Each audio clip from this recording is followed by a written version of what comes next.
Scott Paul, Steve McMinn, Vidal de Teresa, Nicholas Koch, Bob Taylor, Kevin Burke. Hi everyone, welcome back to the Taylor Guitars World Forestry Tour. Today, touchdown the Hawaiian Islands, and specifically the Big Island of Hawaii, where Nick Koch, forester, and one of the 6-person team that Bob assembled, this is his home territory. This is where Nick has been living and working for the last 16 years planting koa forests. It is absolutely unbelievable. As far as it seemed like I could see, I was seeing koa trees in all different states of maturity, from young seedlings all the way up into large trees. It was really an amazing experience. We're going to hear from Nick and we're going to hear from Bob. You're going to love this stop in the tour.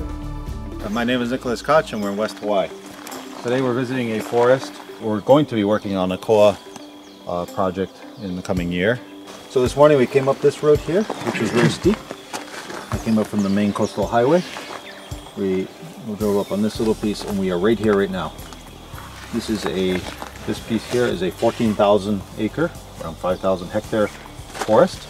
We will be driving through this forest, which is where the project that Paniolo Tonewoods is working on in the coming years.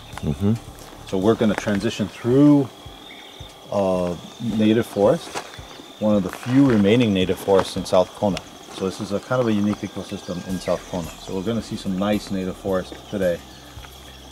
This road is a bit rough, but we'll be able, and I'll point it out as we go.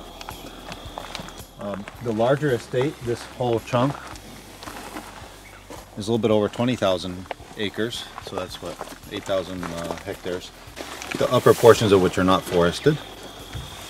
And this portion here was at one time grazed for a dairy and then later for meat cattle up until about 1997. So post 1997, the area has begun to recover.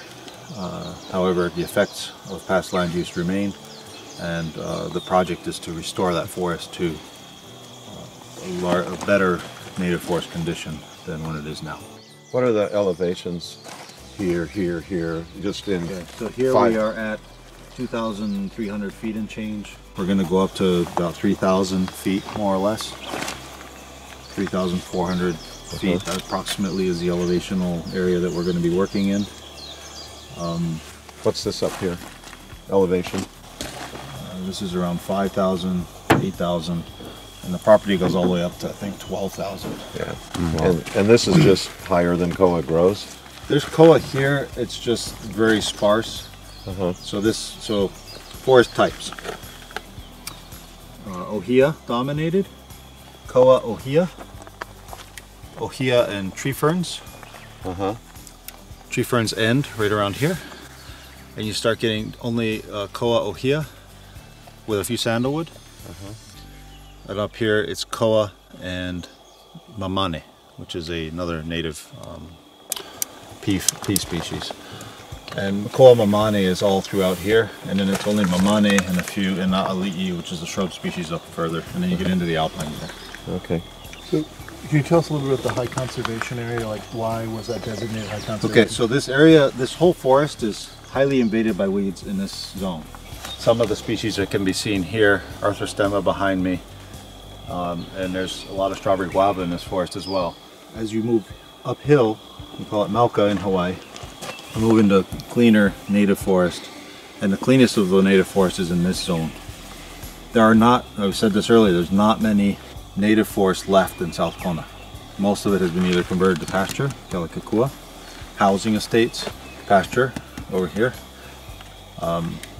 So there's not much native forest, and of the native forest, most of them are highly invaded by weeds. So an intact native forest such as this is actually pretty unique in South Kona. That's why it's high conservation value forest. Right. In the original management plan that was FSC certified, this area was never going to be harvested. Okay. How many hectares is the conservation? Rough numbers, it's probably around, I want to say 3,000 or 4,000 acres. Okay. I think a lot of progress has been made in the last 10 years, particularly in recovering that native forest, because it's a change away from cattle and toward native forest management.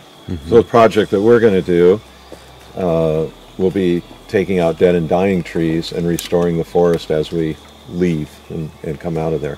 Get fencing around it so that the cattle's a big issue. It ruins these forests.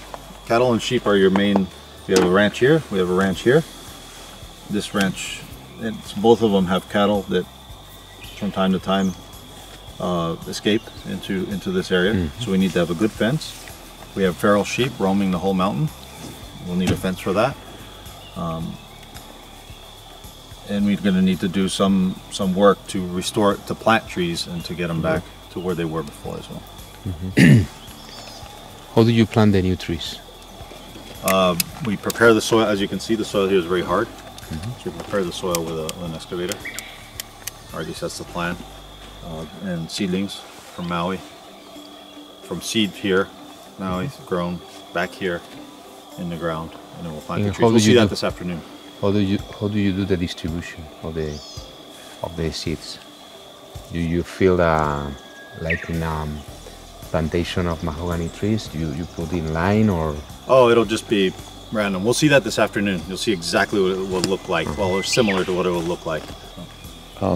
Nick, there's a fence at this area that we're starting. Yeah.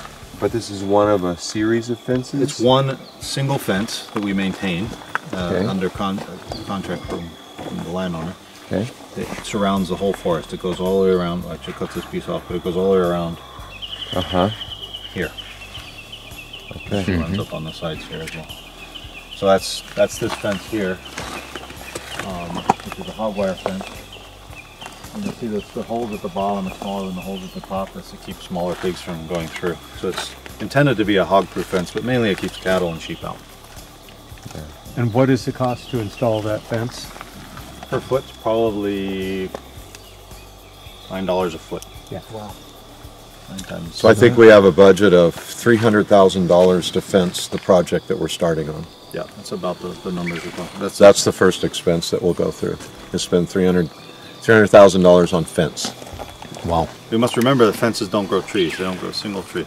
It hurts me as a What do you forester to do grow fences. with all the animals that are now inside in the forest? So there's a hunt club.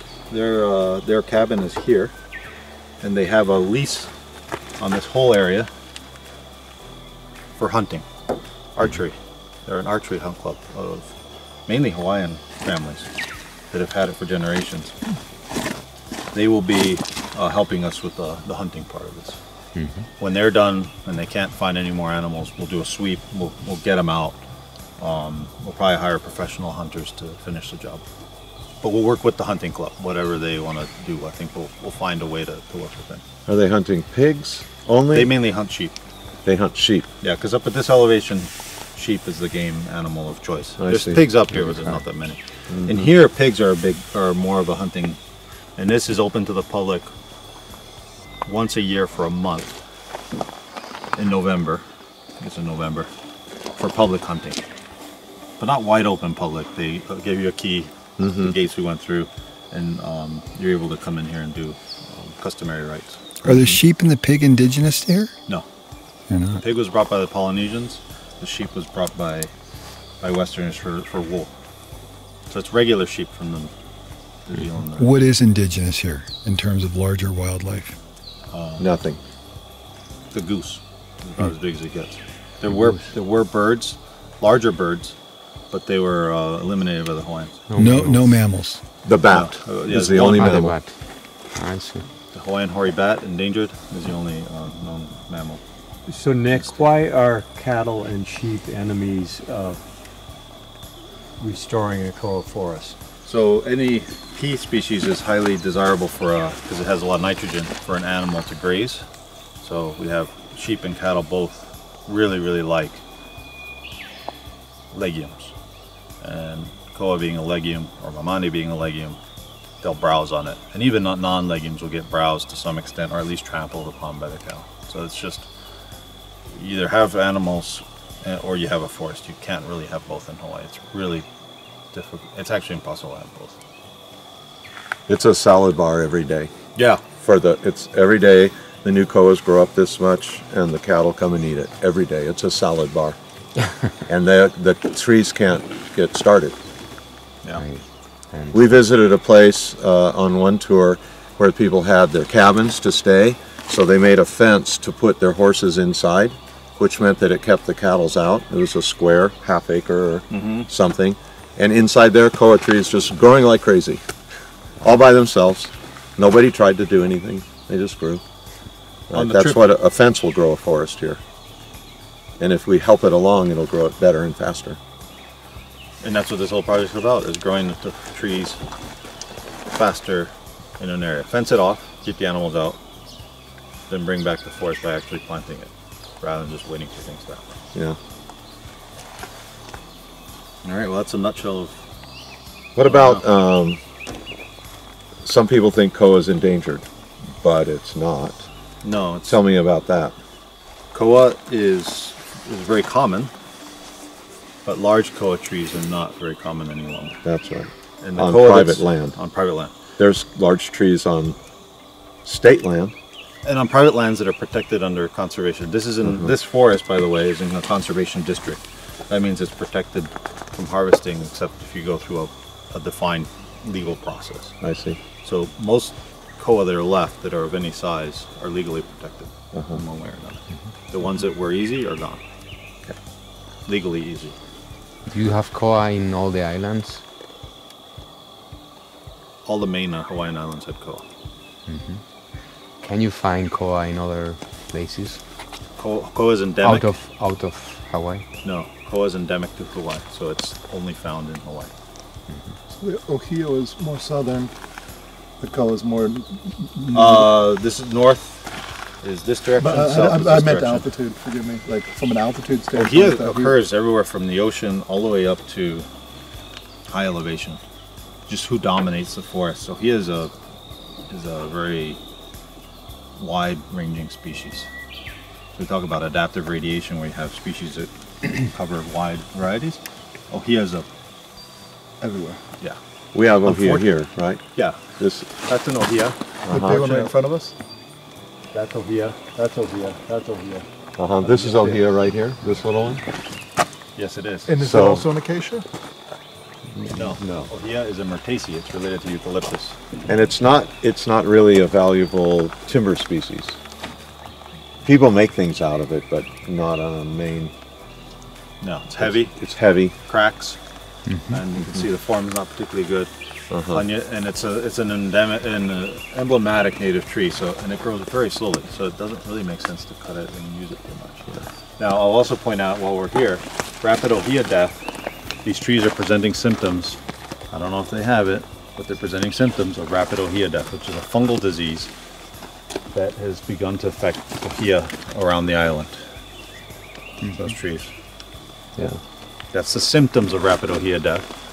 There's a very defined test to find out if it's really a rapid Ohia death. Here's another tree over there that's presenting the same symptoms. Quick decline of the canopy. Then we have another one up there, behind there, and this one over here. And if you got it, is it going to spread? Yes. Thus far, there's been no proven resistance. We saw what happened to... We were in Malaysia, and we saw what happened with Ceratocystis, a different species, but Ceratocystis, the fungus group, in Malaysia with Acacia mangium. This is currently happening with Ohia in Hawaii. Acacia mangium was an important species in Malaysia. It grew well. People were making furniture out of it. We saw that even in Vietnam. But now in Malaysia, they're planting different species just because of the fungus. So the Acacia mangium is out, and a eucalyptus species is in that's making nice furniture.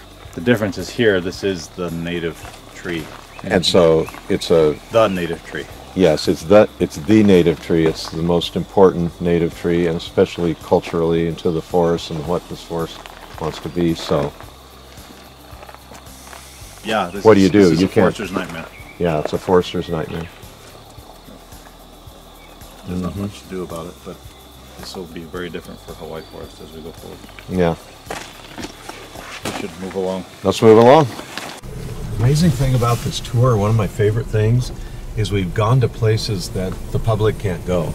We've been given keys to gates. We've been ushered into places that are way back. You've seen where we've driven, you've seen where we've walked, you've seen aerial views, and this isn't something that anybody would normally even get to see. It's just a completely different view of Fiji and Hawaii and Malaysia and Africa. I mean, the things that we've seen here have just been unbelievable. I can't believe how much fun we've had, how educational it's been. It's just been awesome. Do you agree, Kevin? It's Yeah. unbelievable. You can't. It is. It's been amazing. You can't come here. Look at where we're driving, and the owners of the land, the owners of the plantations, the natural forests like this that are having a little bit of work done So to look it. at the koa reseedling here, right next to us. Yeah, Right just here next to the koa car. just coming up out of the This ground. wasn't planted. It's unbelievable. That's just coming up from the forest.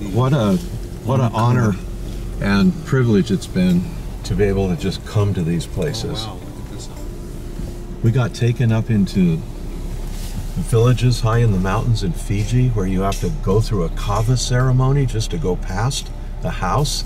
You know, you're not allowed to just go up there and look around. And we've seen all these places. We've made friends. We've made associations. We've educated ourselves. We've got inspiration. We're taking home just suitcases full of inspiration. And I think we have a lot of great things that can happen in the future. You know, just like a bird drops seeds as it flies around, it seems like we've dropped seeds and taken seeds with us to the next place and exchanged. That's a great way to put it, Paul. It's just been wonderful. And a lot of the travel's been hard, but every minute of it's been just exciting. You know, opening gates. Hola, Vidal. You know, you don't get to open gates and come to places like it's just a privilege to be here. This Nicholas. Bob is the one you and I came to with Steve a Yes. couple of years ago. It's now been pruned. Uh-huh. So that there was 1 year, and this is now 2 years. 2 years. 722 trees per acre. Fantastic. We finished with weed control, and then here's just natural growth. And this area wasn't planted, so planted, not planted. Yeah. Wow. I remember when we came here, and these trees were this tall, just like the ones we saw there. And look at them. They're growing. Look how they're going, Kevin. These were done with the chicken put, like we call it, and they were down in those holes, but they seem to be surviving well. Growing straight, they've been pruned. And it's being grown not for timber. This is all being grown for restoration, as I understand it, and there's no plan in the future to. This is not a plantation, a timber plantation.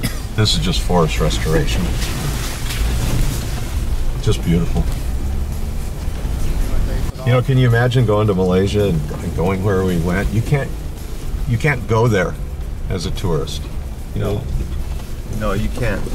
You can't get to the places we've been, and you'd have to be a dork to enjoy trees this much. Well, we're the Dork Club. That is for sure. It's been a month. It's been a month of driving around on roads like this. You know, 6 dorks and a cameraman. I mean, really, we slept in containers in swampy, sticky, bug-infested, people pulling leeches off their legs, rolling up their pants and finding another one, blood dripping down as they're walking through the stuff. Those guys get over rubber boots, you know. Those are places, actually, a minute ago I'm talking like you can't get here, but in reality you don't want to get here. Some of the places you don't even want to get, you know, leeches and sweat and heat and bugs. How about when we were in Africa and there was 150 bugs, not 150, 1,000 bugs on every one of our faces, just the gnats flying around. I looked like the bee lady, you know, on my arms, just gnats all over me while we were walking through those areas. Scott sprained his ankle, probably broke it. We'll get an x-ray in a couple of weeks, or a couple of days. He's been walking around with a whatever stick pole he can find in the forest. He looks like Ichabod Crane walking around and limping in, limping out, going where we can go. Sometimes he has to sit it out. We tape up his foot every day. He elevates it when we sit around and keeps it up high as much as he can. We fed him ibuprofen and he's just moving around. I think we're going to probably find a fracture in there. But for the most part, we've been healthy. Yeah, remarkably healthy. Remarkably It's healthy. been fantastic to be so healthy and be able to walk around. Yeah, just unbelievable. So, what a great experience this has been. And Oh, look at this coat patch here. oh yeah, these are koas here. Coming up on a bunch of new koas. Look at those back there. And you know what's really interesting is the more I come, the more I can see the koas. The first few times I came to Hawaii, it's like, you know, which one's a koa? But Kevin's good at identifying them. I think I'm being boxered. You're being boxered? You're being boxered from the car up ahead. Wow. What fun. Kevin, thank you for this information and for using the Voxer solution. Please tell me down. There is more koa in front of us. Kevin, Scott, with your Vox update. 2009, no pruning on the left. Okay. So this is high density planting, and they saw there's no advantage to planting them densely. They're going to branch anyways. Right. And so why not go to a 12 by 12 instead of a 7 by 7 spacing if you're not going to get straight limbs, and you'll have to maybe thin them anyways. Venga, espera un momento, wait a minute. Don't tickle me. Put some lipstick on him. fix He'll speak. the whole trip. No, you gotta wet your fingers and do it. Come on, get No. the lipstick out. No. Little rouge. He'll start talking. I'll look Australian if I get my hair sticking up. Now you look better. Okay, I'm gonna come see you in the morning. What time? Now you are nice. You want me to be like you, right? Rico Suave. I've never parted my hair on this side my whole life. It's time to change, man. Well, my hair, it just does what it does. Wow. You look, eh? No. Hey, who's the new guy? Are you gonna give me the damn quote or what? This is what it's been like the whole trip, Lucia. More and more and more. It's gone and found every tree in this area, which is 500 and so acres. We've marked every single one of them. We've also recorded their diameters so we know how many trees and what their sizes are. That allows us to plan, make a harvest plan, and predict where we're going to have impacts on the area so that we can restore the forest just after harvesting. These yellow dots signify a tree? That's each tree. I'm standing on a koa log right now, not only for visual effect, but also just an example of some of the trees. A good substantial portion of them are of this size class. Some of these will be left behind for habitat. Some of them will be taken for use. From these trees, we're going to use the dollars that are contained inside of this tree to spread across the landscape and convert into seedlings and new forest. Okay. And fencing and other things that we need to do to recreate a forest. So I think of these as little dollar bills rolled up in there, and then they can spread out into the forest and be replanted. So we'll go and look at some actual koa trees that are in the forest. This one here could be taken as well. This particular one is probably rotten, but there are other ones that are sound. The second map that you have, if I remember correctly, has stands in it. A stand in a forest is a particular area that's similar to all the others, and so we demarcated those using aerial photography. And that's a planning unit, or a unit so we can plan what we're going to do in the forest. And then the third map, the one that looks like this, is a fencing map. And it has the fences, the different colors signify different things we got to do to the fence. In some areas we got to repair a fence, some areas we got to build a new fence. Just as a recap, that's $300,000 investment that's going to go into this place. Up front, which unfortunately doesn't grow a single tree, but it enables all the other trees to grow. I mean, we need to protect the forest first. Okay, so this is one of the trees that you've already seen on the map, one of the yellow dots. I don't know which one, but we're close to the road, so you can kind of get an idea. This is how many inches in diameter, Steve? About 30. 30 inches in diameter.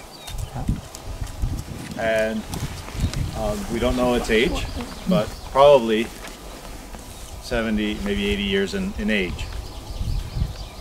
The intent, It's not Yeah. dead, but it's dying. yeah, it's on its way out. We can see the crown is flat. The top branches are dying. The tree is in its slow decline. Trees don't die immediately, or usually don't. They die slowly. A good example is that ohia over there. It's slowly dying from the top down. And then they just sort of crumble. That's what happens. And so you start getting this. Anyway, the tree is on its way out. You got to remember what this project is about. The project is about taking these trees and restoring the forest with the revenues that creates. This creates a certain amount of revenue. This tree here is probably worth maybe 2 acres of planting, 3 acres of planting. So this one tree can actually restore a good chunk of the forest. This happens to be a pretty large tree, so it'll restore a larger area of the forest versus a small tree, which would be a smaller area of the forest. We want to get the maximum value, so we'll push it over, right, Steve? We'll push it over, and then we'll cut as close to the roots as we can. We'll try to take veneer pieces if we can to get best yield, and then we'll take guitar sets on those that are appropriate, lumber on those that aren't. There's a lot of wood in that tree, but there's a lot of wood down here. Normally, if you hired a logger, they cut that out and that little bit right there, or scar it up when it falls. Break things. And because we have our own equipment, we can use straps to pick things up. We can treat them very gingerly. We're not going to be dragging them around with bulldozers over rocks. At every step, we can squeeze all the value out of it that there is, because it's this limited precious resource. Right. Nick, explain to me what you're looking at in terms of what we're looking at now, and then what it will look like after being restored. Like, why does this need to be restored? Okay, what are so we looking at? What we're looking at now is a history of timber extraction, but more cattle grazing over a period of 120 or so years. This area was under a cattle lease of one sort or another. First the dairy, then ranching. So all these non-native grasses, this is Kikuyu grass, native of Africa but not native to Hawaii, is our introduced species.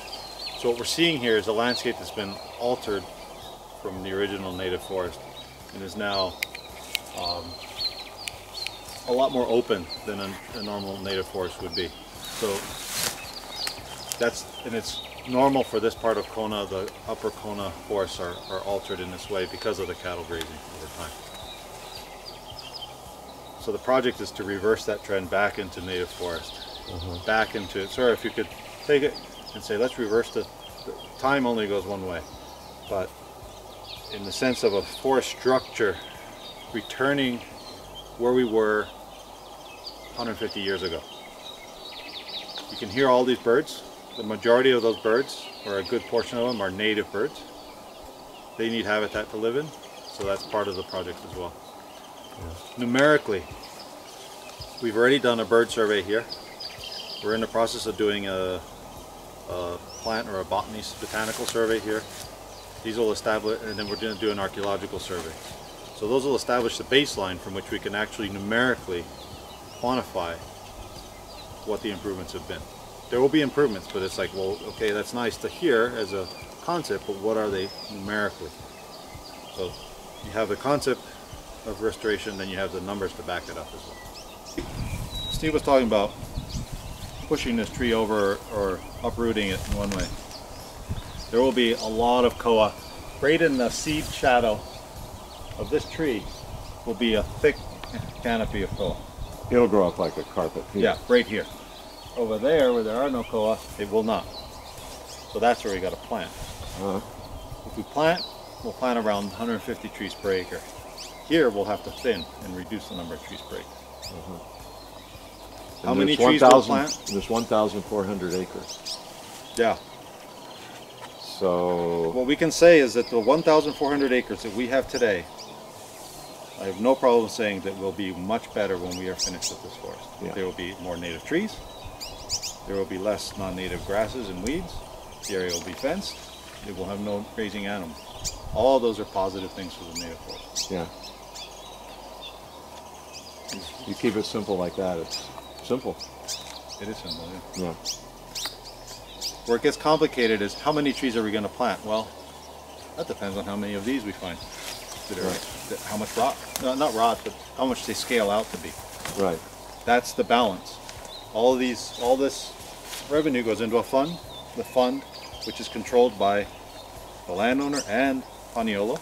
That fund collectively goes back into the forest. At the end of the day, there's $0 left in the fund, and the forest is restored. The land is handed back to the landowner. Yeah. To manage from then forward. But it's restored land. The hard stuff is done. Yeah. These are logs that serve as nurse logs. So seedlings will develop on these logs. This is thick moss here. It's covering these fallen trees. And there's a whole ecosystem going on right here at the fourth floor. You got club mosses, you got various plants. This is an lava substrate within Koa Ohia forest with a significant component of ie, which is a native Hawaiian vine.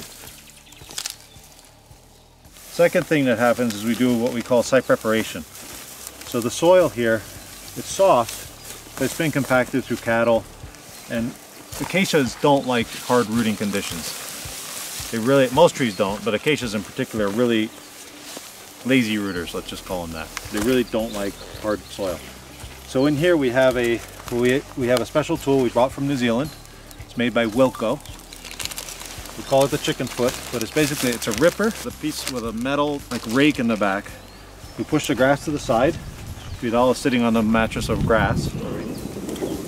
Then we bring the ripper in. The ripper is 3 feet deep, so under here there's a 3 foot deep shattered soil profile. The ripper comes out, and then the claw comes in and fills in the ripper hole. So something like this.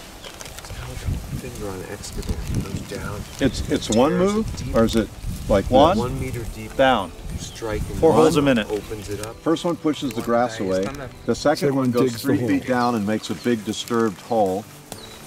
And then this pushes the dirt back in, so you have a filled hole that's soft. Yes. So what we want. And then you come with a little poker and just make a hole just big enough. I want to be able to. My objective is I should be able to plant with the heel of my boot. Okay. Or something similar to that. It's freshly done, right?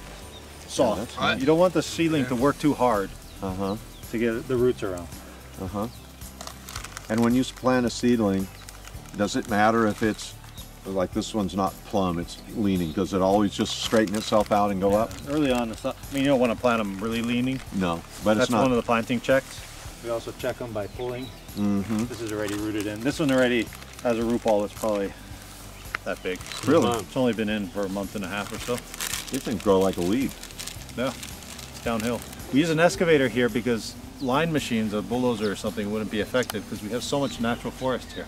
So all we're trying to do is fill in between, and now have an entirely natural forest where it used to exist. Now, are they trying to just make a natural forest here and walk away from it, or are they trying to make something? It's dual purpose. Natural forest for the long term, and also restoration. Natural, so you got a native forest. But this is the only time.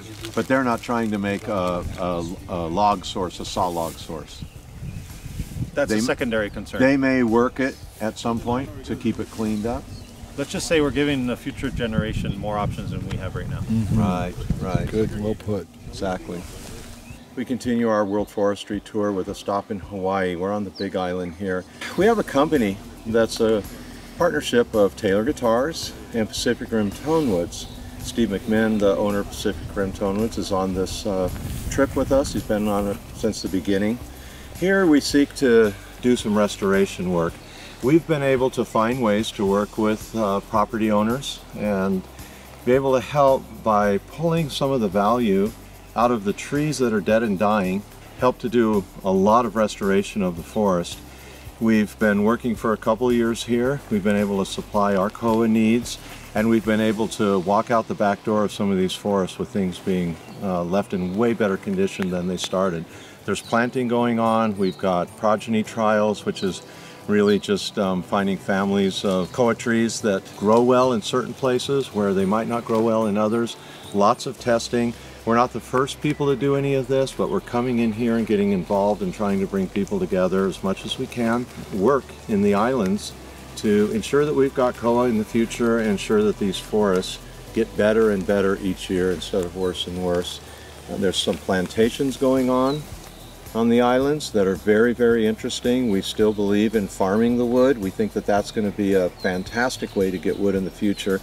But there's also forest restoration. As Nick said it a little bit earlier when we were talking, that we will be able to leave the next generation with a lot more options than our generation had, and that's something that we really seek to do. So this has been a wonderful day on the Big Island. Tomorrow we go to Maui and see what's happening there. It's just been a fantastic stop on the World Forestry Tour.